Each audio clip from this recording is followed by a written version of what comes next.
जत्रा भरलेली आहे. परदेशी अध्यक्ष, प्रधानमंत्री, नेते येतात आणि जातात. यात राजकीय पक्षांचा काय संबंध आहे? हे मला कोणीतरी सांगितलं की अख्खी मुंबई भाजप आणि शिंदे गटाच्या लोकांनी मॅक्रॉनच्या स्वागतासाठी रंगवून ठेवली आहे, पोस्टरबाजी केलेली आहे. बहुतेक मॅक्रॉन त्याच्या निवडणुकीला प्रचारासाठी आता या लोकांना बोलवेल, एकनाथ शिंदे, अमित साटम, माझ्याकडे प्रचाराला या. फ्रान्समध्ये जेवढे त्याचे कधी एवढे पोस्टर नसतील लागले तेवढे या मुंबईत लागलेले आहेत. बोललो ना, येड्यांची जत्रा आहे. हे जे सगळे लोक आहेत यांना काय वाटतं कळत नाही. अख्खी मुंबईचं ट्रॅफिक जाम करून ठेवलंय. मला आता कोर्टात जायचं आहे. आता चेक केलं मी, 4 तास लागतील सांगितलं. का तर मॅक्रॉन येणार आहेत.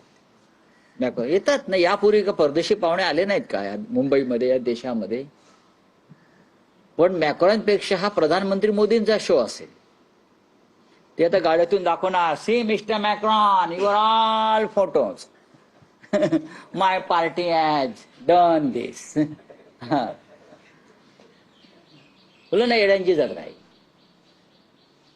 काय करणार? आलिया भोगासी.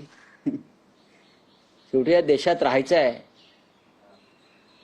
तापसी पन्नू ना, तापसी पन्नू ही तिच्या तोंडून निघालेले जे शब्द आहेत, नमस्कार करून, मुझे देश में रहना है, ही या देशाची स्थिती आहे. तुम्हाला या पहिले काय म्हणायचे, इस देश में रहना होगा तो वंदे मातरम कहना होगा. आता काय, इस देश में रहना होगा तो मोदी मोदी करना होगा. हा, हे जाऊन सांगा कोणतरी मॅक्रॉनला. पण रावसाहेब, असं दिसतं आहे की 2 पक्षांमध्ये स्पर्धा आहे. कोण जास्त जोरात स्वागत करतो, भाजप की शिंदे शिवसेना? जी पोस्टर्सचं युद्ध दिसतं आहे. नाही, कदाचित मॅक्रॉनच्या सरकारमध्ये उपमुख्यमंत्री पदाची सुद्धा स्पर्धा सुरू होईल भविष्यामध्ये. की आमचा एक माणूस फ्रान्समध्ये उपमुख्यमंत्री करा. काही मुलं, हे येड्यांची जत्रा आहे. हे सरकार आणि हे पक्ष म्हणजे येड्यांची जत्रा आहे. हे बघा, मॅक्रॉन सुद्धा हसेल आज. मॅक्रॉन त्याच्या बायकोला फोन करून सांगेलच. हेच ते मॅक्रॉनने त्यांच्या बायकोने त्यांच्या कणफडात मारली होती विमानात आणि टीव्हीवर पाहिलं. ठीक आहे, चांगलं आहे, करा स्पर्धा.